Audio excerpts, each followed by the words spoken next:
जय भीम. मी राजीव पडवळ. Ramai television YouTube चॅनलमध्ये आपणा सर्वांचं मनपूर्वक स्वागत. आज आपणासोबत चर्चा करण्यासाठी चॅनलवर उपलब्ध आहेत डॉक्टर डी के सोनावणे सर. डॉक्टर डी के सोनावणे सर यांनी संविधानावर पीएचडी केलेली आहे. सर कायद्याचे विद्यार्थी डॉक्टर बाबासाहेब आंबेडकर यांनी स्थापन केलेल्या सिद्धार्थ लॉ कॉलेजमध्ये त्यांनी कायद्याचं शिक्षण घेतलं. त्याच लॉ कॉलेजमध्ये त्यांनी प्रोफेसर म्हणून काम केलं. सर आज मुंबई विद्यापीठामध्ये लॉचे प्रोफेसर म्हणून काम करत आहेत आणि सर अतिरिक्त मुख्य महानगर दंडाधिकारी मुंबई या पदावरून सेवानिवृत्त झाल्यानंतर आज भारतीय नागरिकांना भारतीय संविधान काय आहे, भारतीय संविधानाच्या अंतर्भूत असलेली मूलभूत कर्तव्य, नागरिकांची जबाबदारी काय आहे या संदर्भात सर गावोगावी जाऊन संपूर्ण देशभर संविधानाच्या जनजागृतीचं काम करीत आहेत. नुकत्याच सर्वोच्च न्यायालयानं अनुसूचित जाती जमातीच्या संदर्भात जो काही निर्णय दिलेला आहे त्या निर्णयासंदर्भात आपण माननीय डॉक्टर डी के सोनावणे सरांकडे चर्चा करणार आहोत. आपण सोनावणे सरांकडे जात आहोत. सर, रमाई टेलिव्हिजन यूट्यूब चॅनलमध्ये आपलं मनपूर्वक स्वागत. जय भीम. नुकतंच सर्वोच्च न्यायालयाच्या खंडपीठानं एक निर्णय दिलेला आहे की एससी आणि एसटी समाजामध्ये वर्गीकरण करणं गरजेचं आहे, क्रिमिलियर लावणं गरजेचं आहे. या विषयावर चर्चा करत असताना मुळातच भारतीय संविधान आणि भारतीय संविधानामध्ये असलेलं आरक्षण, या आरक्षणाचा मूळ ढाचा काय आहे याविषयी थोडंसं समजावून. नाही, तुमचा प्रश्न अतिशय चांगला आहे. तुम्ही म्हटलात त्याप्रमाणे संविधानामध्ये आरक्षणाविषयी काय तरतुदी आहेत किंवा त्याचं बेस काय आहे. साधारणतः असं होतं, सामान्य माणूस म्हटला की त्याच्या समोर आरक्षण म्हणजे फक्त नोकऱ्यामधील आरक्षण याच्या पुरतं त्याचं ज्ञान मर्यादित असतं. वास्तविक पाहता संविधानामध्ये जे आरक्षण आहेत ते 3 प्रकारचे आहेत. कलम 16 मध्ये जे आरक्षण आहे ते सरकारी नोकऱ्यांमधील आरक्षण, जे SC ST करता त्याचं प्रावधान केलेलं आहे. दुसरं आरक्षण जे आहे ते आहे राजकीय आरक्षण, जे घटनेच्या कलम 330 ते 334 या कलमामध्ये अंतर्भूत आहे. आणि शैक्षणिक आरक्षण म्हणा तुम्ही किंवा प्रावधान, हे घटनेच्या कलम 46 मध्ये केलेला आहे. हा जो निकाल आहे ह्याचा जर वरकरणी आपण अभ्यास केला तर हा निकाल मुख्यतः नोकऱ्यामधील म्हणजे सरकारी नोकऱ्यांमधील आरक्षण याच्यावरती आधारित आहे की याच्या भोवती फिरत आहे. याच्यामध्ये कुठे राजकीय आरक्षण विषयी भाष्य केलेलं नाही किंवा शैक्षणिक आरक्षणाविषयी भाष्य केलेलं नाही. म्हणजेच याचा अर्थ असा होतो की आपल्याला जे काय आज विचार करायचा आहे तो सरकारी नोकऱ्यांमधील जे आरक्षण आहे त्या संदर्भामध्ये माननीय सर्वोच्च न्यायालयाने काय म्हटलं आहे, त्याचा अर्थ काय होऊ शकतो, त्याचे दूरगामी परिणाम काय होऊ शकतात, लोकांमध्ये काय प्रतिक्रिया येईल, चांगली वाईट, या दृष्टीने आपण विचार केला पाहिजे. सगळ्यात महत्वाचं, या निकालाचा दूरगामी परिणाम काय असणार आहे. आपण पहिला म्हणजे असंच म्हणतोय की आरक्षणाचा मूळ ढाचा काय आहे संविधानामध्ये, तो सांगितलं तुम्हाला. जो ढाचा आहे तो कलम 16, कलम 46 आणि कलम 334 मध्ये. चर्चा अशी आहे की आरक्षणाचा मूळ ढाचा हे सामाजिक आणि सामाजिक प्रतिनिधित्वाचा ढाचा आहे. त्याच्यामध्ये सामाजिक प्रतिनिधित्वाचा नाही आहे. खऱ्या अर्थाने त्यात असं म्हटलेलं आहे की ज्या समाजाचं आणि ज्या समूहाचं, मी जो शब्द प्रयोग करतो समूह, तो खूप महत्वाचा आहे, की ज्या समूहाचं सरकारी नोकऱ्यांमध्ये योग्य प्रमाणामध्ये प्रतिनिधित्व नाही, अशा करता राखीव जागांची तरतूद केलेली आहे.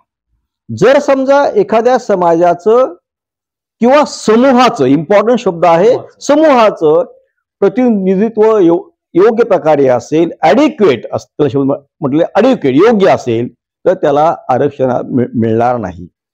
मी नेहमी सांगतो माझ्या मित्रांना, माझ्या विद्यार्थ्यांना की याचा अर्थ काय, ज्या वेळेला मी न्यायाधीश झालो त्यावेळेला न्यायपालिकेमध्ये सुरुवातीला रिझर्वेशनची, आरक्षणाची तरतूद होती. सुमारे 2002 पासून ती बंद झालेली आहे. ती का झालेली आहे की एका विशिष्ट समूहाला विशिष्ट प्रमाणामध्ये, योग्य प्रमाणामध्ये प्रतिनिधित्व न्यायपालिकेत मिळालेलं आहे. याचा अर्थ स्पष्ट असा होतो, जर एखाद्या समूहाचं योग्य प्रतिनिधित्व नसेल, ॲडिक्वेटली रिप्रेझेंटेशन नसेल, तरच फक्त त्या समाजाला राखीव जागा मिळू शकतात किंवा प्रावधान केलं जाऊ शकतं. पण हे जे आता निर्णय मान्य सर्वोच्च न्यायालयाने निर्णय दिलेला आहे की SC आणि ST मध्ये आपल्याला क्रिमिलियर लागू करावा लागेल. एकंदरीत आरक्षणाचा जो मूळ ढाचा आहे तुम्ही ज्या पद्धतीने सांगताय, पण हा जो मूळ ढाचा आरक्षणाचा आहे, क्रिमिलियर लावल्यानंतर जो संविधानाने मूळ ढाचा दिला आरक्षणाचा, त्याला काही धक्का लागण्याची शक्यता आहे? मला एक कायद्याचे विद्यार्थी म्हणून असं जाणवतंय, या निकालामुळे मूळ संविधानाचा जो ढाचा आहे आरक्षणाकरता त्याला कोणत्याही प्रकारचा धक्का लागणार नाही. एक लक्षात घ्या की जो समूह एका विशिष्ट यादीमध्ये नमूद केलेला आहे, शेड्यूल कास्ट आणि शेड्यूल ट्राईब, शेड्यूल म्हणजे परिशिष्ट आहेत ती, त्या परिशिष्टामध्ये काही समाज अंतर्भूत केलेला आहे, समूह अंतर्भूत केलेला आहे की ज्यांना रिझर्वेशन मिळतील किंवा देणं आवश्यक आहे. ही जी पॉवर आहे ही फक्त राष्ट्रपतींनाच आहे, भारताच्या राष्ट्रपतींना. ती पॉवर त्यांना आहे. याचा अर्थ असा नाही की ते कधीही त्यामध्ये काही करू शकतात. फक्त एकदाच 1950 मध्ये भारताच्या राष्ट्रपतीने एक अधिसूचना जारी केली आहे, त्याला म्हणतात प्रेसिडेन्शियल ऑर्डर 1950, की त्यामध्ये 2 याद्या आहेत, 2 परिशिष्ट आहेत, शेड्यूल्स आहेत. एकामध्ये जे शेड्यूल कास्ट आहेत ते परिशिष्ट आहे आणि दुसऱ्यामध्ये शेड्यूल ट्राईब त्याचं परिशिष्ट आहे. म्हणजे राष्ट्रपतीने 1950 मध्ये प्रेसिडेन्शियल ऑर्डर डिक्लेअर केल्याच्या नंतर खऱ्या अर्थाने त्यांची जी पॉवर आहे ती संपलेली आहे.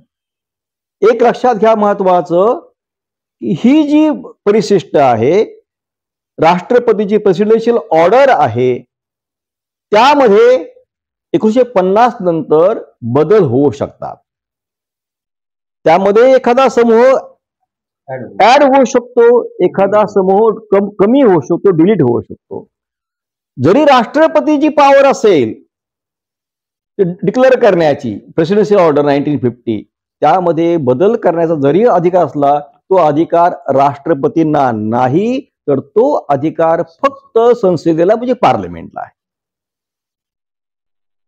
हा संसदेला अधिकार. या एकंदरीत म्हणजे अशी मीडियामध्ये चर्चा अशी आहे की हा जो निर्णय आलेला आहे, मीडियामध्ये आता चारही बाजूनी चर्चा अशी आहे, संविधानाची 75री सुरू आहे. 2020 ला न्यायमूर्ती अरुण मिश्रा जे होते त्यांनी SC STच्या उपवर्गीकरणाची म्हणजे कॅटेगरेशन मध्ये आपण SC STला काही राखीव जागा ठेवू शकतो, असा त्यांचा एक अहवाल आलेला होता.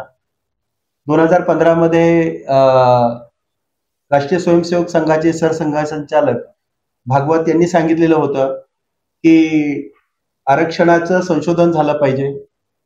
त्याच्यानंतर एका जाहीर सभेमध्ये त्यांनी सांगितलेलं होतं की आरक्षण किती आणि कोणाला द्यायचं याचंही संशोधन झालं पाहिजे. ही सगळी पार्श्वभूमी पाहता या निकालाविषयी काय वाटतं तुम्हाला? या निकालाकडे पाहताना तुम्ही उघड्या डोळ्याने पाहिलं पाहिजे. हा कुठल्या एका माणसाचा किंवा 7 माणसाचा निर्णय नाही, तर हा निर्णय या देशामधील सर्वोच्च असं जे न्यायालय आहे, सुप्रीम कोर्ट त्याला आपण म्हणतो, त्याचा निकाल आहे. कोणत्याही कारण आम्ही नेहमी असं म्हणतो की हा निकाल सुप्रीम कोर्टाचा आहे. आम्ही असं म्हणत नाही की हा अमक्या अमक्या न्यायाधीशाचा निकाल आहे. तर हा निकाल असतो सुप्रीम कोर्टाचा. म्हणून ह्या निकालाकडे सुप्रीम कोर्टाचा निर्णय म्हणून पाहायला पाहिजे.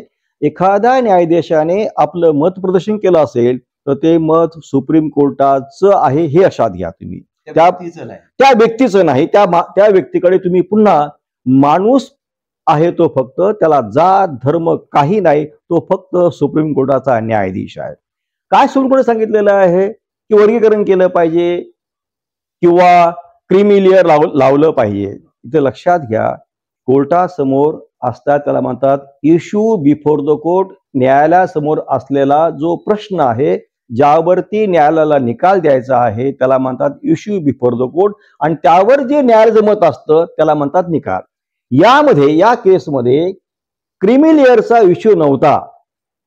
सर्वात महत्वाचा क्रीमी लेअरचा इश्यू नव्हता.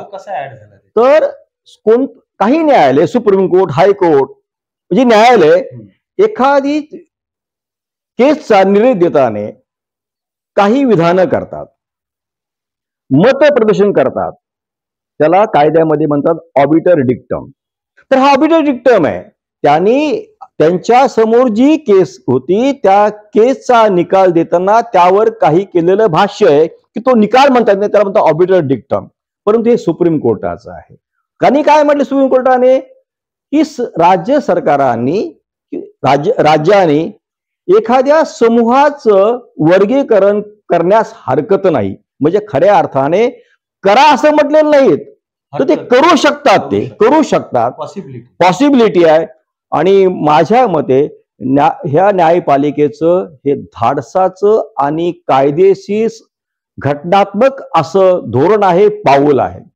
काय होणार या निकालामुळे? ते असं म्हणत नाहीत की एखाद्या समाजाचं तुम्ही आरक्षण बंद करा म्हणत नाहीत, तर वर्गीकरण करा. एखाद्या समाजामध्ये एखादा विशिष्ट गट जर समजा शैक्षणिक दृष्ट्या आणि सामाजिक दृष्ट्या, मी आर्थिक दृष्ट्या म्हणत नाही या ठिकाणी, कारण घटनेमध्ये शब्द आहे सोशली अँड सोशली बॅकवर्ड.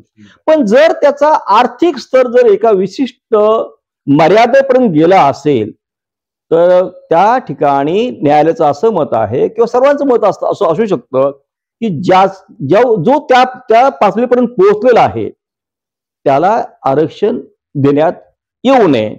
मी तर असं म्हणेल की अशी जी व्यक्ती आहे ज्याने तो एक विशिष्ट स्तर गाठलेला आहे त्याने स्वतःहून ते आरक्षण नाकारलं पाहिजे किंवा सोडलं पाहिजे. गवई साहेब, जस्टिस गवईंनी देखील हेच म्हटलेलं आहे, ज्यांची परिस्थिती योग्य झालेली आहे, जे एका विशिष्ट मर्यादेपर्यंत पोहोचले आहेत, त्यांनी स्वतः आरक्षण सोडलं पाहिजे, नाकारलं पाहिजे.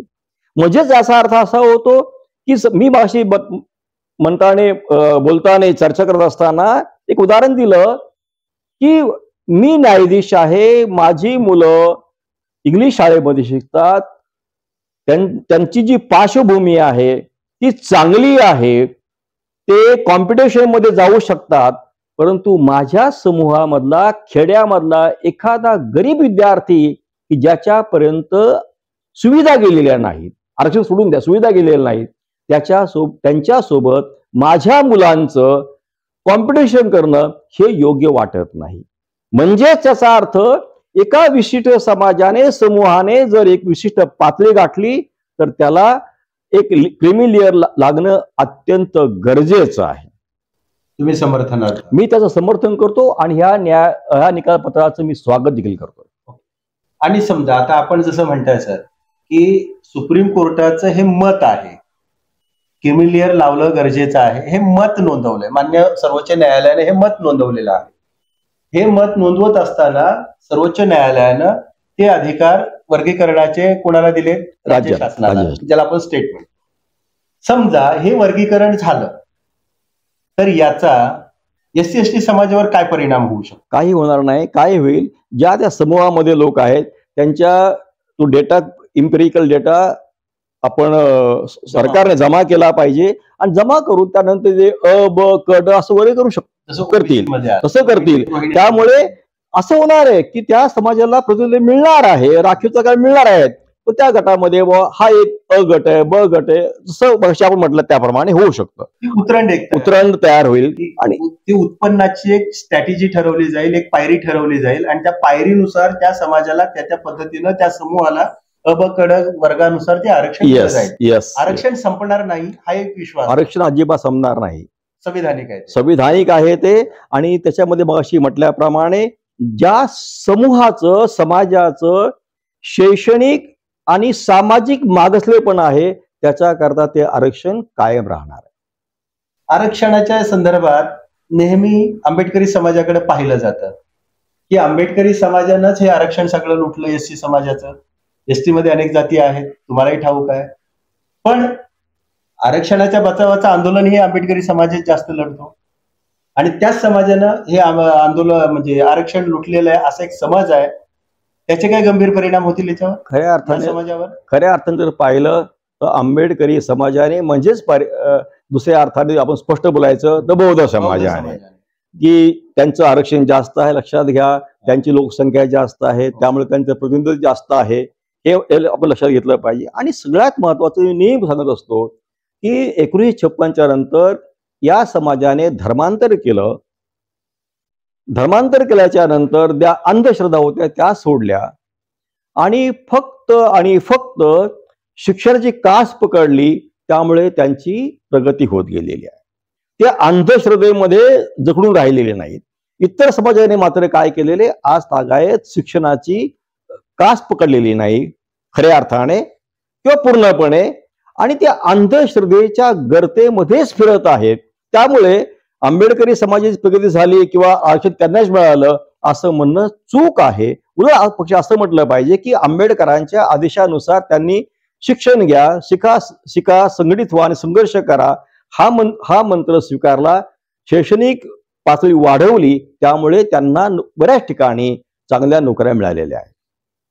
म्हणजे एकंदरीतच डॉक्टर बाबासाहेब आंबेडकरांनी जो धम्म दिला, जो विज्ञानवादी धम्म आंबेडकरी समाजाने विशेषतः बौद्ध समाजाने तो अंगीकारला आणि नंतर जोडीला आरक्षण होतं, त्याच्यामुळे त्यांचा सगळा विकास झाला असं म्हणायला काय हरकत नाही. ऑफकोर्स बरोबर आहे.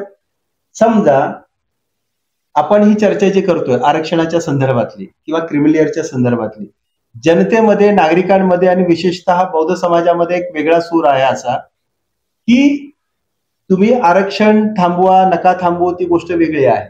कोण कितीही उच्च पदावर गेला, कितीही तो श्रीमंत झाला, क्रिमिलियरच्या बाहेर आला, आतमध्ये आला, तरी त्याला मिळणारी जातीय वागणूक आहे ती वागणूक थांबणार आहे का?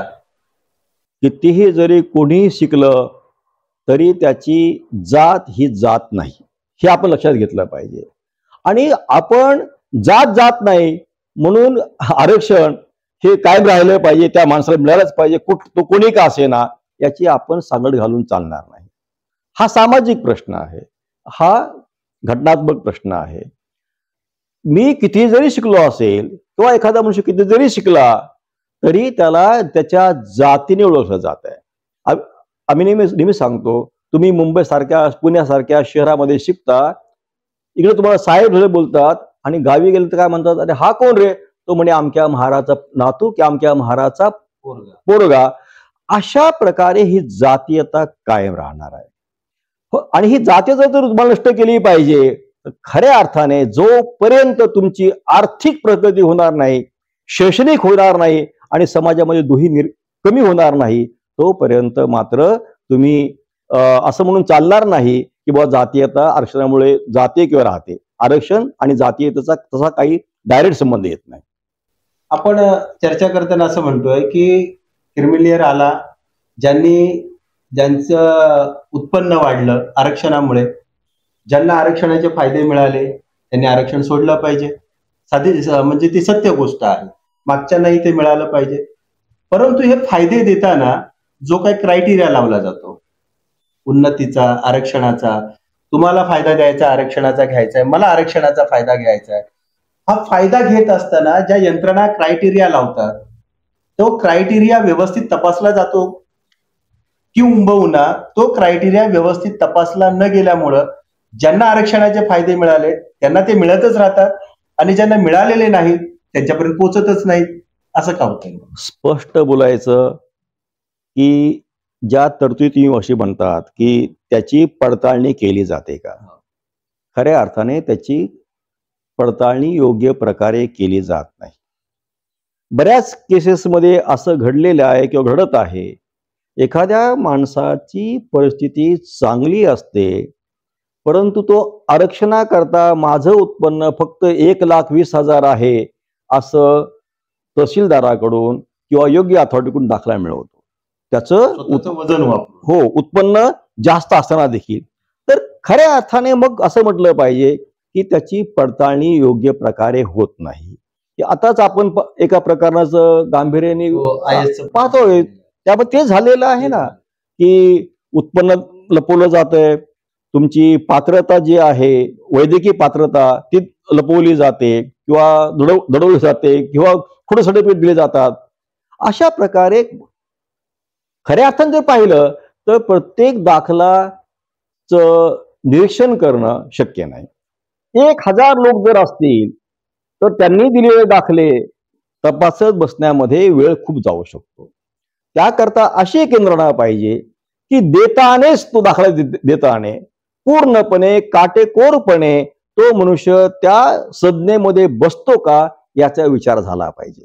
परंतु होतंय असं की कार्यालयामध्ये जायचं, आपलं वजन वापरायचं किंवा आणखी काही वापरायचं आणि दाखला मिळवायचा, हे सर्रासपणे चाललेलं आहे. याला कुठेतरी आळा बसणं गरजेचं आहे. त्याकरता एक यंत्रणा सरकारने निर्माण केली पाहिजे. ती यंत्रणा सरकारने निर्माण केली पाहिजे, अजूनपर्यंत झाली नाही. त्याच्यामुळेच तर आपण इथपर्यंत आलो.